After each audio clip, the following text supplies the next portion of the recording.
Hello दोस्तों, हम इस वीडियो में ये क्वेश्चन देखेंगे जो कि फ़िज़िक्स के रोटेशनल मोशन टॉपिक का है और ये एग्जामिनेशन पॉइंट ऑफ व्यू से काफ़ी इम्पोर्टेंट है।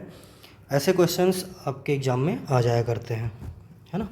तो इसके पहले कॉन्सेप्चुअल पार्ट पे हम लोग फोकस करेंगे, कैसे इसको सॉल्व करना होता है, और फिर इसके थिंक विदाउट इंक वाले पैटर्न पे भी बात की जाएगी। चलिए तो फटाफट के अंदाज में क्वेश्चन देखते हैं। क्वेश्चन बोला गया है, solid sphere of mass m radius r perform rolling motion with speed v on horizontal surface, find out angular momentum with respect to contact point. Rolling motion की बात हो रही है और इसमें एंगुलर मोमेंटम पूछा गया है। तो आपको एक फार्मूला याद आ रहा होगा, जब भी रोलिंग मोशन की बात की जाती है तो एंगुलर मोमेंटम जो फाइंड करना होता है, बॉडी से कहीं भी बाहर पॉइंट p पे अगर एंगुलर मोमेंटम निकालना होता है तो उसके लिए एक फार्मूला होता है। वेक्टर फॉर्म में लिखेंगे क्योंकि इसमें सारे ऑप्शन जो दिख रहे हैं आपको वेक्टर फॉर्म में लिखे हुए हैं। तो उसके लिए एक फार्मूला आता है L P vector, P point पे निकालना है अगर, तो एल एंगुलर मोमेंटम को शो कर रहा है, L C M means centre of mass का angular momentum plus R cross P C M, है ना। पी इज लीनियर मोमेंटम और सेंटर ऑफ मास का। इसको अगर और एलोबरेट करेंगे तो L C M plus R cross M V C M, centre of mass की लीनियर वेलोसिटी, ये होता है, ये आपका फार्मूला होता है। ठीक, तो एक चीज़ आप ध्यान दीजिएगा कि जब भी रोलिंग मोशन की बात होती है तो रोलिंग मोशन में दो चीज़ होती है, ट्रांसलेटरी मोशन भी होगा और रोटेटरी भी होगा। बॉडी एज अ होल बात करेंगे तो वो रोटेट हो रही होती है, और सेंटर ऑफ मास को अगर देखेंगे तो वो ट्रांसलेटरी 1D मोशन में मूव करता हुआ आगे नज़र आएगा, ऐसा कंसीडर होता है।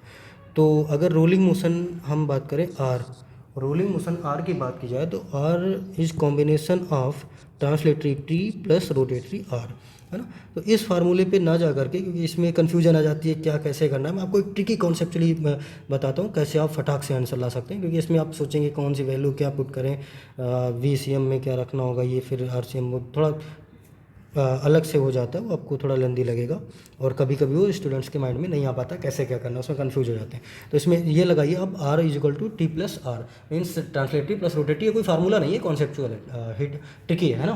तो जैसे आप टोटल एनर्जी का फार्मूला लगाते हैं ना, तो उसमें टोटल एनर्जी के लिए ट्रांसलेटरी और रोटेटरी दोनों लगा करके इसमें रोलिंग मोशन में निकालते हैं, सेम एज इट इज़ यही कॉन्सेप्ट रहेगा। तो ट्रांसलेटरी के लिए मैंने बताया आपका जो बॉडी का सेंटर ऑफ मास होगा उसके लिए होगा, और जो रोटेटरी होगा वो बॉडी के लिए होगा। अब ये चीज़ बिल्कुल ध्यान में रखिएगा, बिल्कुल माइंड में फिट कर लीजिए, हमेशा और हमेशा काम आएगा आपके रोलिंग मोशन में।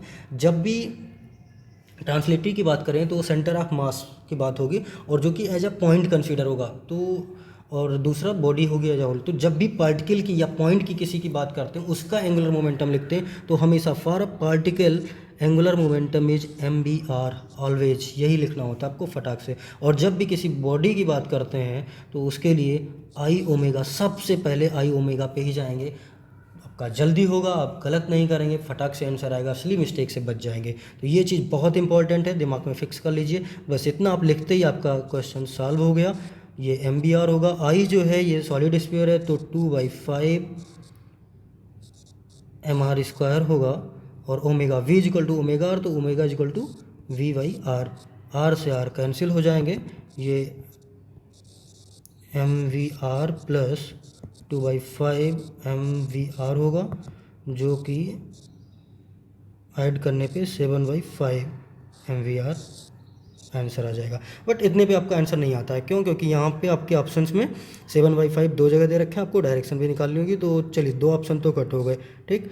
आपके 1 और 3 में अब इसमें डायरेक्शन निकालना होता है। जब भी एंगुलर मोमेंटम की डायरेक्शन निकालेंगे तो आपको पता होगा ये एक्सियल वेक्टर है, और एक्सियल वेक्टर की डायरेक्शन हमेशा राइट हैंड थंब रूल से निकलती है। इस फार्मूले में जो आपको ये बताया गया है ये फार्मूला, यहाँ पे जो आर क्रॉस पी होता है या फिर R cross V C M होगा, तो वी सी एम ये जो ओरिजेंटली मतलब ये डिनोट की गई है, ये प्लस एक्स एक्सिस की तरफ है, और आर की जो आर जो यहाँ पे होता है ये आपको याद रखना होगा, बहुत ही इंपॉर्टेंट है। R is a position vector from point P, जहाँ पे आपको from point P, from where we have to calculate angular momentum from point P to the centre of mass, है ना। तो आर जो होता है और जो पी होता है, P always lies outside the body, body के बाहर जो पॉइंट पी होगा, ये जैसे कॉन्टैक्ट पॉइंट की बात किया, मतलब ये पॉइंट पी यहाँ पे होगा, यहाँ से आर सेंटर ऑफ मास की तरफ जो होगा वो ये डायरेक्शन होगा। और आर क्रॉस वी करेंगे, मींस आर की डायरेक्शन आपको पॉजिटिव वाई एक्सिस पे दिख रही है, और वी जो है ये आपको प्लस एक्स एक्सिस पे है, तो जो angular momentum right hand thumb rule से निकलेगा वो माइनस के कैप हो जाएगा, ये आपका आंसर फर्स्ट हो जाएगा, है ना। ये हुआ कॉन्सेप्चुअली। चलिए अब बात करते हैं इसको थिंक विदाउट इंक कैसे करें। मतलब ये जो बताने जा रहा हूँ ये आपको तब काम आएगा जब आपको जल्दी में करना हो, बहुत अच्छी बात है, आप स्मार्ट तरीके से करेंगे तो बहुत फ़ायदेमंद होगा। बट कभी कभी ऐसा होता है कि आपको पढ़ के गए और आप एग्जाम में क्वेश्चन देखते ही माइंड में कुछ ऐसा आया कि यार ये तो मुझे नहीं आता, मेरे से नहीं हो पाएगा, क्या करना है, फार्मूले नहीं याद आ रहे, क्या करना है, कुछ नहीं मतलब समझ में नहीं आता है ना। और या फिर ऐसी सिचुएशन हो जो काफ़ी बच्चों के साथ ऐसा हो जाया करता है कि उनको आता तो सब है, बट उनके पास टाइम की कमी हो जाती है, ऐसा लगता है यार टाइम कम हो गया, तो लास्ट के कुछ क्वेश्चन छूटने लगते हैं। और वो बेसिकली हमेशा फिजिक्स के ही क्वेश्चन होते हैं, क्योंकि हम फिजिक्स को लास्ट में अटैम्प्ट करते हैं तो क्वेश्चन छूट जाया करते हैं। तो अगर आप इस क्वेश्चन के केवल लैंग्वेज को भी पढ़ चुके हैं, इतना भी टाइम आपको मिलता है, लैंग्वेज पढ़ चुके हैं, तो आप इस क्वेश्चन को सॉल्व कर सकते हैं। मैं बताता हूँ कैसे आप सॉल्व करेंगे, बिल्कुल बहुत ही आसान तरीके से, है ना। इसमें देखिए आप ढूंढिए क्या क्या चीज़ें इंपॉर्टेंट है। सॉलिड स्फीयर बोल रखा है, ये इंपॉर्टेंट है। फिर इसमें बोल रखा है रोलिंग मोशन और angular momentum. Angular momentum important क्या है, ये तो वो पूछा ही गया, तो एंगुलर मोमेंटम पूछा, इसकी कोई बात ही नहीं करेंगे। इसमें दो चीज़ें इंपॉर्टेंट है और सबसे मेन इंपॉर्टेंट है सॉलिड स्फीयर। सॉलिड स्फीयर क्या होता है, सॉलिड स्फीयर से आई का फार्मूला जो बेसिक है बिल्कुल आपको पता होना चाहिए, 2/5 mr² होता है। और हॉलो स्फीयर के लिए ये चीज़ 2/3 होती है, mr² होती है। तो यहाँ पे डिनोमिनेटर में जो 3 है ये हमेशा हॉलो स्फीयर के लिए होगा, मीन्स अगर सॉलिड स्फीयर की बात की गई है तो ये दोनों बिल्कुल नहीं होंगे, कट कर सकते हैं। ठीक, आपका इतने पे भी ऑप्शन सॉल्व हो जाएगा। क्यों, आप फटाक से इतना करने के बाद डायरेक्शन निकाल दें और आंसर हो जाएगा, क्योंकि डिनोमिनेटर में जहाँ भी 5 है वही होगा, तो आंसर फर्स्ट आ जाएगा। ठीक, ये आई से ये निकालेंगे। अब रोलिंग मोशन आपका क्या कंट्रीब्यूशन दे रहा है। रोलिंग मोशन का कंट्रीब्यूशन जो इसमें इंपॉर्टेंट इसलिए है क्योंकि रोलिंग मोशन आपको बता रहा है कि यहाँ पे ट्रांसलेटरी प्लस रोटेटरी दो चीज़ें हैं, और ये चीज़ जो होती है ये केवल रोटेटरी के लिए है 2/5, मीन्स यहाँ पे रोटेशन का कंट्रीब्यूशन 2/5 है, बट अगर ट्रांसलेशन का भी कुछ ना कुछ कंट्रीब्यूशन ऐड हो रहा होगा और इसी वजह से जो फाइनल रिजल्ट आ रहा है वो 7/5 आ रहा है। आप ऐसा विजुलाइज कर सकते हैं, आपको कुछ नहीं पता है फिर भी आप ऐसा कर सकते हैं। फटाक से आप लिंक करेंगे और आंसर आपको बिल्कुल लगेगा हाँ मैं बिल्कुल राइट हूँ, कोई तुक्का नहीं लगा रहा हूँ, बिल्कुल करेक्ट जा रहा है। ठीक, उसके बाद एंगुलर मोमेंटम जो आपसे पूछा गया वो क्या स्पेसिफाई करेगा, वो आपसे पूछा गया है तो मीन्स वो स्पेसिफाई उसकी डायरेक्शन के लिए पूछा गया।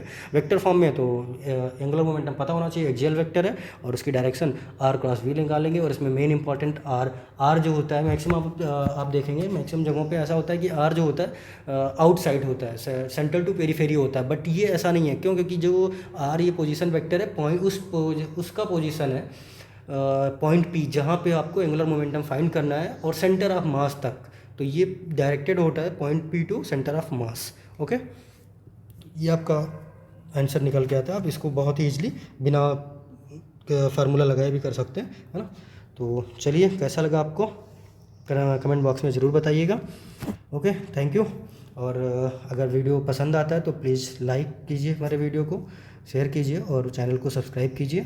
और अगर आपको कोई भी सजेशंस देने कि आपको कुछ चीज़ें सुधार करनी है मेरे इसमें, या फिर आपको कौन से टॉपिक चाहिए या किसी डाउट के लिए पर्टिकुलर आप सजेस्ट कर सकते हैं कि मुझे ये टॉपिक चाहिए या मेरा टॉपिक वीक है, इस पर आपको वीडियो चाहिए, जो भी चाहिए उस चीज़ के लिए आप कमेंट बॉक्स में कमेंट कीजिए, बताइए और मैं उस पर ज़रूर ही श्योरली काम करूँगा, है ना। Okay, thank you.